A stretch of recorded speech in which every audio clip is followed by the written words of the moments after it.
제가 목사님 모시고 애국운동하기 전에요, 몇 년간 집사람하고 국내 여행을 좀 많이 다녔는데요. 그 중에 일본, 제가 일본은 아니겠지만 목포를 왔었습니다. 기차를 타고 와서 여기서 이제 차를 렌트해서 2박 3일 동안 목포에서 이제 제가 여행을 한 적이 있는데요. 해상 케이블 아주 멋있더라고요. 그런 이제 유서 깊은 장소에 왔습니다. 너무나 감사드리고 또 이 자리에 참석하신 분들 보면 정말 개인적으로는 참 존경스러운 마음이 넘칩니다. 여러 가지 환경적으로, 공개적으로 또는 반공개적으로 여러분의 이념이나 가치를 공개하기가 어려운 상황임에도 불구하고 여러분들의 존재를 적극적으로 알리는 여러분들이야말로 진정한 애국자가 아닌가 생각이 제가 듭니다. 아마 일당 100을 하시는 분들만 모이셨는데 다시 한번 여러분께 감사를 드립니다. 제가 대한민국 최고의 사회자가, 손상대 사회자가 대한민국 최고의 사회자인데 요새 좀 실수를 하고 있는 게, 여기는 유관순 자매를 통통한 살찐 이런 이런 단어를 쓰면 안 되겠죠, 그렇죠? 예. 건장한 건강한 좋은 단어도 많이 있는데 대한민국 최고의 사회자답지 않습니다. 고쳐야 돼요. 예. 제가 오늘은 제목을 거꾸로 가는 대한민국으로 잡았습니다.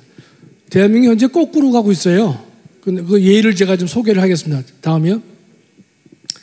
먼저 목사님께서는 연방제 통일을 여러 번 강조하시니까 연방제에 대해서 제가 간략하게 설명을 드릴 터인데, 연방제 통일은 제일 먼저 김일성이가 1960년 4.19 혁명 이후에 연방제 통일을 말한 바가 있고, 또 그 다음에 대표적인 것은 5.18 이후에 1980년도에 대한민국의 혼란을 틈타서 연방제로 통일을 하자라고 얘기를 했습니다. 근데 이 김일성의 통일 방안은 단순히 연방국가를 만드는 것이 아니라, 연방국가를 만들려면 두 가지 전제가 필요한데, 하나는 미군 철수를 하고 두 번째는 국가보안법을 폐지해야 된다. 이러한 씨알도 먹히지 않는 얘기를 했단 말이죠. 또 그의 연방제를 고려 연방제라고도 부르는 이유는, 김일성이는 연방이 되면 하나의 국호가 필요한데, 국호가 뭐냐, 고려인민연방공화국이라는 말을 썼기 때문에 그의 연방제 통일 방안을 고려 연방제다 이렇게 말을 하기도 합니다. 근데 그 아들 때 와서, 다음이요, 김정일이가 통일 방안을 제시하는데, 이때는 자기 선대의 김일성의 통일 방안에서 뭐를 빼느냐, 미군 철수와 국가보안법 선폐지의 조건을 내세우지 않습니다. 그러나 우리 조건 없이 하나의 연방 국가를 만들자, 이렇게 이야기를 하고 있는 것이죠.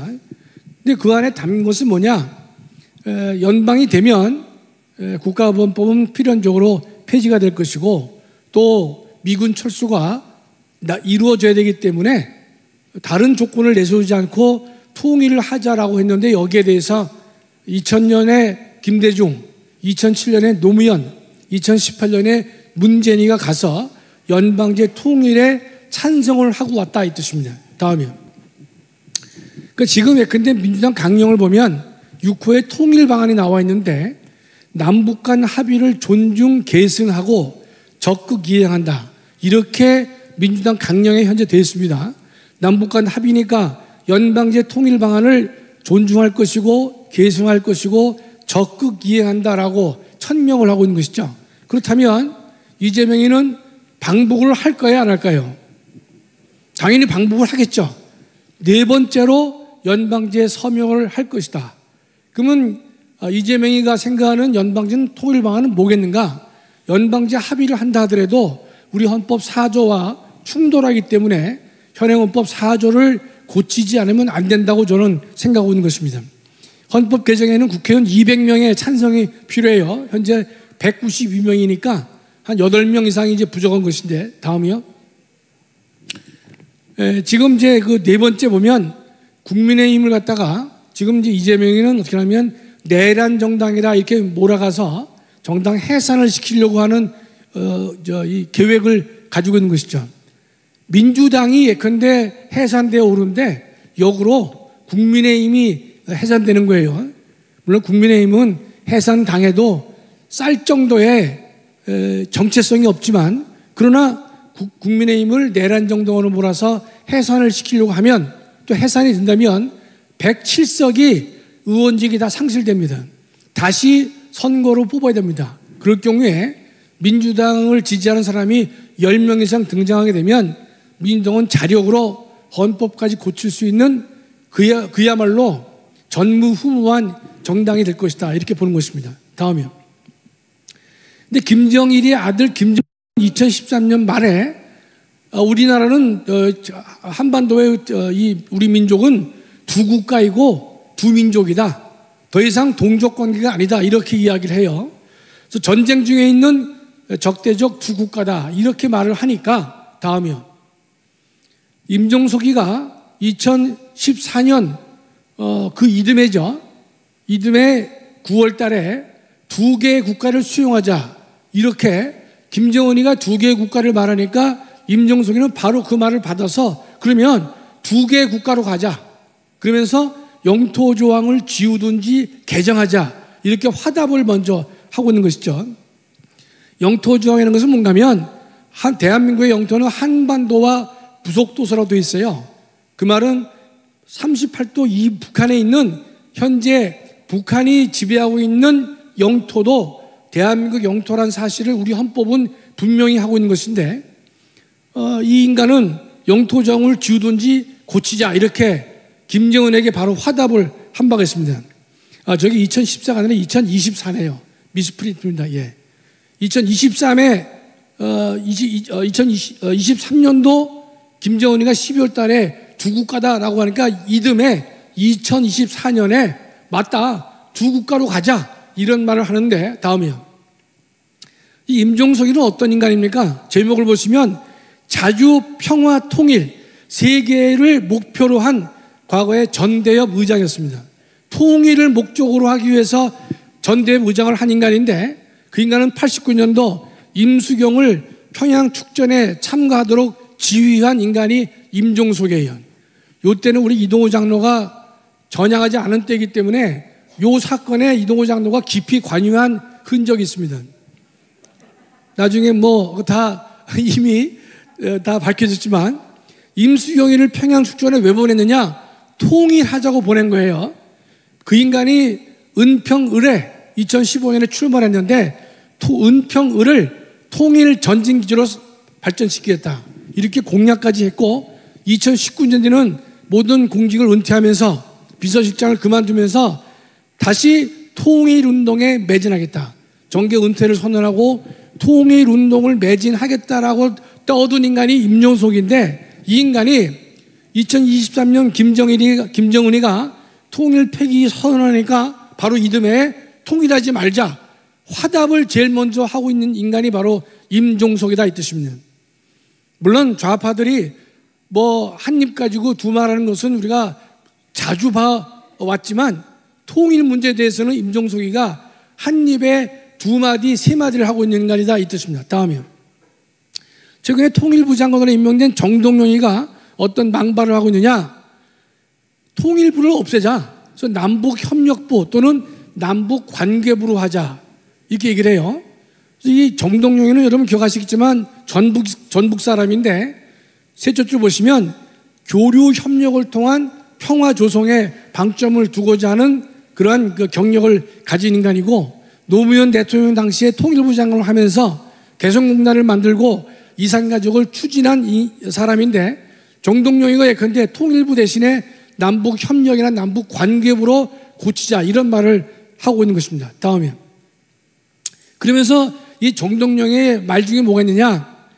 북한 비핵화를 말을 해야 되는데 한반도 비핵화란 말로 바꿔 부르고 있는 것이고, 더 중요한 것은 선종전선언을 하고 후 비핵화를 하자.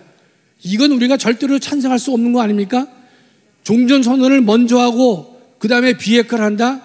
조금 더 이거는 받아들일 수 없는 얘기를 정동영이가 떠든 바가 있습니다. 이런 인간을 다시 한번 통일부 장관으로 이재명이가 임명했기 때문에 대한민국의 통일 문제가 거꾸로 가고 있다, 이렇게 저는 생각을 하고 있는 것입니다. 다음이요. 좌편향 1세기 역사교과서인데, 여러분 대한민국 역사교과서가 거의 다 좌편향으로 다 바뀌어 있어요. 여러분과 여러분 자녀들이 왜 대화가 안 되느냐? 대한민국의 역사교과서 두 가지인데, 한국 근대사가 있고, 한국사가 있고 한국 근현대사라는 교과서가 두 가지가 있는데, 두 가지 모두 다 좌편향 1세기로 되어 있는 상황이기 때문에 여러분과 자녀들이 또 손자들이 대화가 안 됩니다. 거짓된 역사 교과서로 공부를 했기 때문에 그런 것이에요. 근데 1997년에는 그냥 97년까지는 교과서가 국정제도였습니다. 국정은 뭔가면 나라에서 한 가지밖에 인정하지 않는 것이에요. 그런 게 국어가 있고 국사가 있었습니다. 그거는 하나밖에 여러 가지가 있으면 안 되겠다라고 했는데, 이 김대중 때 한국 근현대사를 검정으로 고치고 노무현 때 한국사를 검정제로 고침으로 인해 가지고 교과서가 6가지, 7가지, 8가지로 늘어나게 된 것입니다. 그랬는데 대한민국에 여러 학과가 있지만 가장 이 빨갱이 성격이 강한 인간들이 교수가 어딘가 하면 사회학과하고 이 역사학과 교수들이 상당 부분이 좌편향되어 있습니다. 좌편향되어 있는 것이, 따라서 그 영향을 받고 있는 중고등학교 교사 그들이 만든 교과서는 다 좌편향된 교과서예요. 예를 들어서 이승만이는 예컨대 친일파고 미제의 앞잡이다, 이런 식의 얘기를 하고 6.25 전쟁 중에 양민을 학살한 사람이다, 이렇게 잘못된 것을 학생들에게 가르치는 교과서가 대부분이다, 이 뜻입니다. 10년간 그렇게 교육을 시켰기 때문에 그 자녀들과 여러분들이 대한민국 역사적 사건에 대해서 동일한 기억을, 같은 기억을 하지 못하는 존재가 되었다는 것이에요. 그래서 2015년에 박근혜 대통령은 국정제를 하려고 노력했는데 도입했었죠. 그러나 탄핵되는 바람에 이 제도가 시행되지 못하고 다시 문재인 때는 검정제도로 바뀌게 된 것입니다. 다음이요. 2014년에 여러분 크게 놀라실 필요인데, 대한민국 고등학교가 2352개입니다. 그 당시에 2352개의 고등학교가 전부 다 좌편향된 교과서를 채택한 것이에요.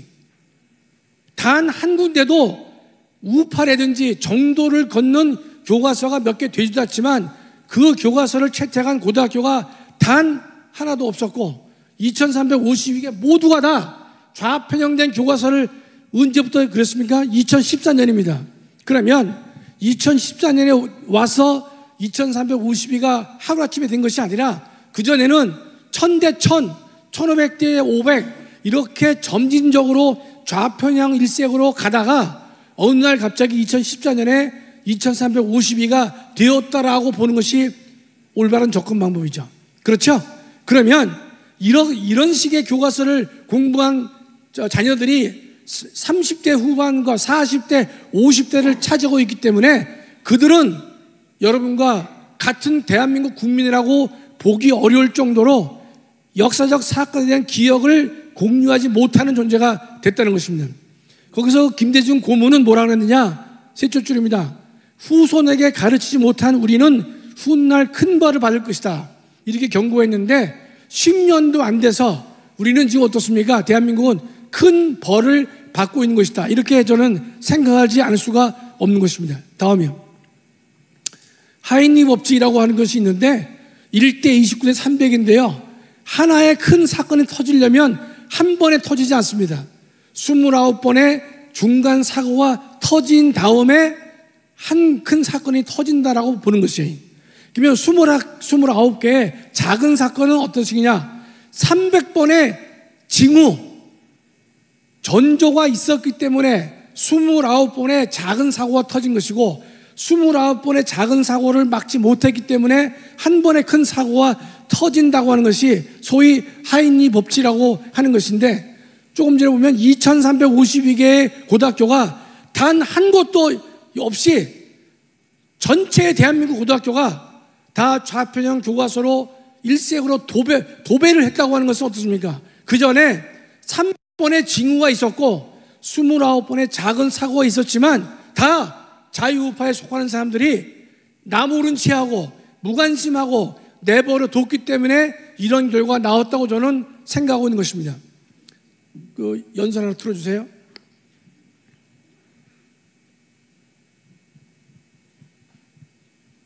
할렐루야!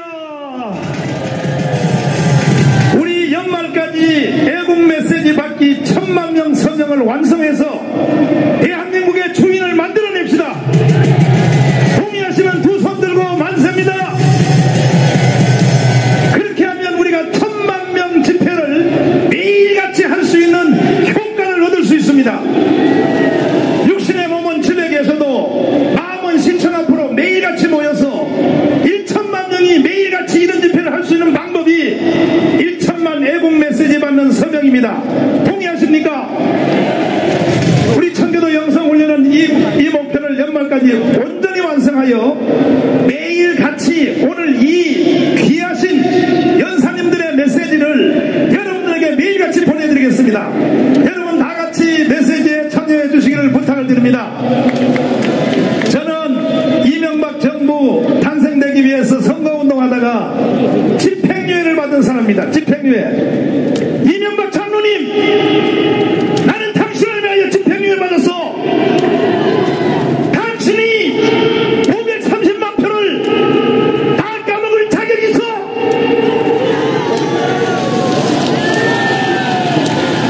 정신 차리세요, 장로님. 나는 장로님을 위하여 집행유예를 받은 사람이야. 앞으로 1년 9개월 동안 다시 한번 두고 볼 텐데 뭐라고요? 명예 높고 행복한 퇴임을 위하여 앞으로 노력하겠다고요? 누구 맘대로? 장로님 퇴임식한 날 나는 전국 청교도를 다 데리고 이 상태로 정치하면 퇴임한 날 전국 청교도 300만을 이끌고 당신에게 난 계란 던질 거야. 누가 경제 살려달라고 대통령 세웠어? 우리가 장로님을 대통령 세울 때는 이 나라를 망치는 대한민국 종북주의자 좌파 정권이 만들어 놓은 그 거짓을 척결해 달라고 세운 거야. 그만. 마지막 문장을 보면요, 경제 살려달라고 당신을 대통령 세운 것이 아니라 이 땅에 널려있는 종북, 친북, 주사파 세력을 제거해 달라고 우리가 당신을 대통령 세웠다라고 했었죠. 이 화면은 2011년쯤에 정강 목사님이 연설하신 내용입니다. 지금보다 훨씬 젊으셨기 때문에 박력 넘치는 연설이고, 제가 전 목사님의 연설을 많이 봤지만은 가장 강력한 또 힘 있는 참 그 역사에 남을 만한 연설이라고 좀 생각하는데, 그 장면뿐만 아니라 그 내용을 보면 마지막에 경제 살려달라는 것이 아니라 이 땅에 있는 이 종북, 친북, 주사파 세력을 제거해 달라고 말씀을 하고 계신 거예요. 2011년이죠. 조금 전에 김대중 그 조선일보 주필이 쓴 것은 2014년 글입니다. 그러면 이 이명박 대통령 때는 이 검정제를 그대로 넘어간 것이에요. 그 다음에 박근혜 대통령 때 국정제로 바꿨지만 2011년에 전광훈 목사님도 이 말씀을 하셨을 때는 대한민국에 널리 퍼져 있는 친북 주사파 세력, 종북 주사파 세력 갖다가 제거해 달라는 것을 갖다가 강력히 요구하셨는데, 당시 이명박 대통령이 그 일을 똑바로 처리하지 못했다 이 뜻입니다. 그래서 이런 일이 그분 혼자의 책임은 아니지만 그분도 이와 같은 문제에서는 책임을 면제되지 않는다, 이렇게 보게 되는 것입니다. 다음이요. 세 번째는 대한민국에 법관은 없고 법관은 죽었습니다. 지난번에 이재명의 대법원 사건을 파기환송 사건을 갖다가 고등법원을 보냈는데, 그때 그 전국의 법관 대표회의가 열린다고 뭐 난리를 치더니만 하지 않고 이번에 이재명이가 대통령 된 다음에 얼마 전에 회의를 했습니다. 그런데 법관 대표회의가 126명인데 그중에서 90명이 참석했어요. 물론 온라인으로 참석한 걸 다 포함하는데 제가 참 하도 기가 찬 게 뭐냐, 셋째 줄을 읽어보겠습니다.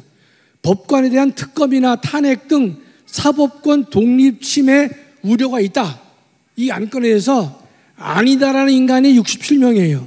90명 중에서. 이게 판사입니까? 지금의 사법부에 대해서 이재명이가 어떤 겁박을 하고 있습니까? 여러 군데서 겁박을 하고 있잖아요. 그랬는데 법관에 대한 탄핵이라든지 그다음에 특검과 같은 그런 것들이 사법권 침해에 우려가 있다라고 하면 우려가 있다라고 말을 하는 인간이 절대 다수라야 되는데 90명 중에서 아니다라고 보는 인간이 67명입니다. 정신 나간 놈들이 좀 판사로 있단 말이죠. 대한민국 재판이 제대로 될 수가 없는 거예요. 그 다음에 재판에 대한 과도한 책임 추궁은 재판 독립 침해 우려가 있다. 우려가 없다는 거예요. 67명이. 따라서 대한민국의 법관은 죽었다라고 봐야 옳습니다. 대한민국의 법관은 없다라고 봐야 되는 것이에요. 다음이요. 그러다 보니까 여러분 어떻습니까? 세 가지 사건, 파기 환송된 사건 길 정하지 않았죠? 대장동 사건도 추후 정하기로 했죠? 어제 보니까 법카 유용 혐의도 추후 지정한다. 다 알아서 판사들이 다 이재명 사건을 안 하겠다. 나중에 하겠다. 아니, 법관 대표회의에서 하는 인간들이 그런 결정도 90명 중에 67명이 사법권 독립에 침해 우려가 없다라고 찬성하는 인간들이 모이는 것이 법원이기 때문에 저런 결과는 너무나 당연한 것으로 생각합니다. 사법부까지도 썩었기 때문에 지금의 대한민국에서 어떻습니까? 이제 저항밖에 다른 방법이 없는 것이에요.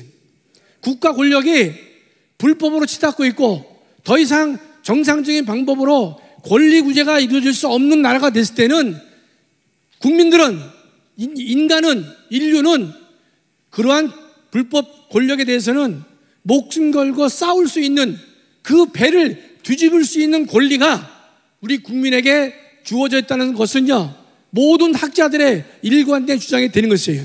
다음이요. 북한의 방사선 폐수를 서해 방류했는데 그 둘째 줄에 보시니까 원격 탐사 전문가인데 금년 5월 말에 평산 우라늄 침전지에서 폐수가 흘러가는 것을 포착했다 그래요. 그래서 폭 2m 배수로 검은 폐수띠가 외부 하천으로 방출되고 있기 때문에 중금속 폐수와 산성 폐수로 의심되는 것들이 바다로 바로 나가고 있다. 이것을 갖다가 포착을 했습니다. 다음이요. 우리 이재명이는 어떤 일을 했습니까? 그 인간이 당대표 시절에 후쿠시마 원전 사고에 대해서 인류 최악의 재앙이다, 제2의 태평양 전쟁이다, 방사능 테러다, 이런 말을 한 사람이 바로 이재명입니다. 후쿠시마 방사능 괴담을 서슴지 않았죠. 그런데 정작 북한이 무단으로 핵 폐수 방류에는 이재명이 뿐만 아니라 민주당이 다 침묵하고 있다는 뜻입니다.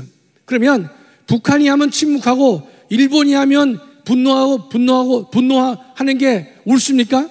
이게 국민의 생명을 지키는 정치가 맞느냐 이 뜻이에요. 다음. 이 인간들이 난리친 걸 다 아실 거예요. 방사성 오염물질을 측정하는데 1조 5천억의 세금이 쓰였는데 전혀 한 건도 방사능이 검출된 바가 없다는 것입니다. 거짓으로 떠들었기 때문에 혈세 1조 5천억이 낭비가 된 것이 바로 이재명 일당이 한 것입니다. 다음이요. 해양투기 반대한다. 그냥 제가 사진을 소개한 것이고, 다음. 이걸 보면 후쿠시마 원전 오염수 투기 철회하라, 가두 시위 벌이는 장면이에요. 저 가운데 있는 인간이 누굽니까? 이재명이죠. 그 옆에 정청래가 있고, 여러분 다 아는 인간들이죠. 저렇게 생명의 바다를 죽이지 말라고 떠들고 앉았는데 북한이 핵 폐수와 중금속 폐수를 서해 쪽으로 무단 방류하고 있는데 전혀 한마디 말도 안 하고 있다. 이것이 지금 이재명 정권의 모순덩어리가 되는 것입니다. 다음이요. 지금 북한에 쌀과 성경을 보내려다가 체포된 미국인이 있습니다. 27일에요. 쌀과 달러와 성경책을 페트병에 담아서 조류를 통해서 북에 보내려던 미국 선교사 6명이 체포가 됐습니다. 보통 우리가 이 쌀과 성경책을 어떻게 하면 이제 달러를요, 풍선에 띄워서 북한으로 많이 보냈는데 여기는 조류를 이용해서 페트병으로 보낸 거예요. 그런데 이걸 재난안전법 위반으로 했단 말이죠. 여러분, 재난안전법은 어떤 거 하면 각종 재난으로부터 국민을 보호하는 거예요. 그런데 그 하단에 써 있죠. 홍수가 났든지 화산이 있다든지 산불이 났다. 그럴 경우에 국민의 생명과 재산을 지키는 게 재난안전법이란 말이죠. 북한에 쌀과 달러와 성경책을 보내는 게 무슨 재난에 대한 위협이 되겠습니까? 그렇죠? 다음이요. 첫 번째로 보면 북한의 도발은 재난에 해당할 수가 없는 것이에요. 지 멋대로 해석한단 말이죠. 이렇게 되는 이유는 이재명이가 대북전단 금지를 명령했기 때문에 나오는 결과가 아닌가 싶은데 보통은 풍선에 매달아서 북한에 보냈단 말이죠. 이럴 경우에 지금 경찰에서는 항공안전법이라든지 고압가스 안전법 이런 등을 적용해가지고 못 보내게 하려고 하는데 페트병에 담아서 성경과 쌀과 달러를 북한에 보내는 그 미국인을 체포할 수 있겠냐 이 뜻입니다.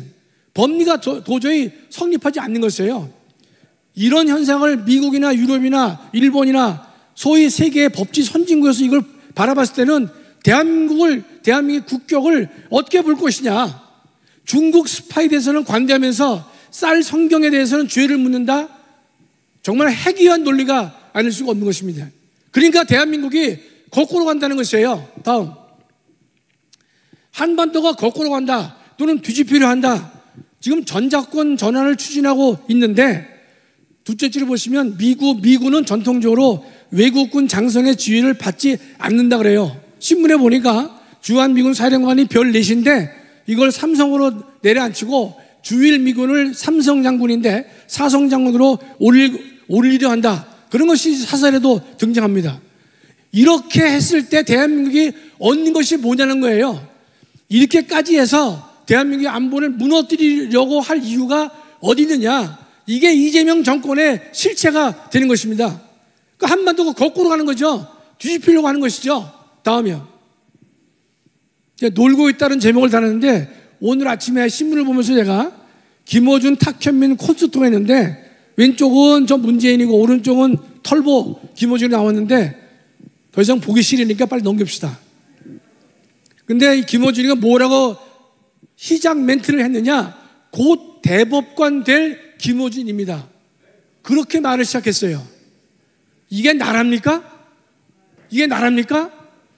김어준 같은 인간이 대법관이 될 수 있다고요? 김어준 콘서트에 누가 참석했느냐? 문재인은 참석해. 현직 국회의장 우원식 참석해. 이번에 총리 후보인 김민석 총출동을 해가지고 아부를 하는 건지 놀고 있는 거예요. 제가 볼 때. 다음이요. 이게 그 장면입니다. 김어준이가 저 높은 데 앉아있어요. 건방지게. 수많은 사람이 모여가지고 같이 놀고 있어요. 거기에 문재인, 우원식, 김민석, 정청래 이런 인간들이 다 총출동해서 함께 놀고 있는데 이런 장면이 없으면 대한민국이 지금 거꾸로 가고 있다. 이렇게 보는 것입니다. 다음이요. 마지막입니다. 그러면 지금의 이재명 독주를 막을 수 있는 정치 세력이 현재 대한민국에 있느냐? 없잖아요. 사법부가 막아줍니까? 사법부는 미리 바람에 벌써 누웠어요. 행정부는 안 되겠죠. 그 다음에 입법부도 안 되겠죠. 그러면 국민의힘은 어떻습니까? 반벙어리 아닙니까? 반벙어리 아니에요? 지금 예컨대 국민의힘의 지지율을 보면 민주당의 반토막도 안 됩니다. 60대 70대에서도 엇비슷하게 민주당과 국민의힘을 지지하는 형태가 돼버렸어요. 물론 일시적 현상이라고 봐지는 것이지만 그러나 대한민국의 이재명의 독주나 독재를 막을 수 있는 유일한 세력은 여러분 이 자리에 참석하신 우리 전남 목포의 자유마을 회원이신 여러분이 진정한 유일한 대항마다 이렇게 보는 것입니다. 이재명 독재를 막을 유일한 세력은 광화문 세력밖에 없는 것이에요. 그렇지 않습니까? 우리만이 유일한 대항마가 되는 것이고 대한민국과 교회를 지킬 수 있는 유일한 애국 세력이다라고 우리가 말씀드려도 결코 지나친 주장이 아니라고 저는 생각하고 있습니다. 그럼 이 자리에 참석하신 모든 우리 전남 목포의 애국동지 여러분, 또 이 방송을 들으시는 수많은 유튜브 가족들, 우리 모두 힘을 합쳐서 지금의 이재명의 막 가는 이 세상, 대한민국이 거꾸로 가고 있고 뒤집힐 수도 있는 이러한 상황 속에서 대한민국을 지킬 수 있는 유일한 세력은 광화문 세력밖에 없다는 사실을 여러분이 모두 마음속에 담으시기 바라고, 함께 나라와 교회를 지키기 위해서 정말로 목숨 걸고 싸워야 될 것이다.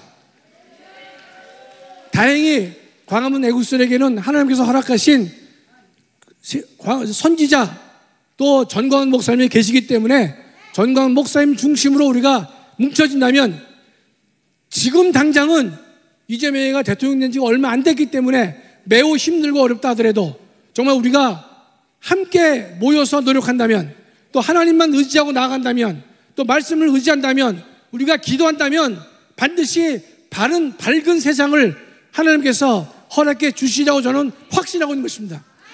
우리 모두 함께 노력하시도록 합시다. 감사합니다.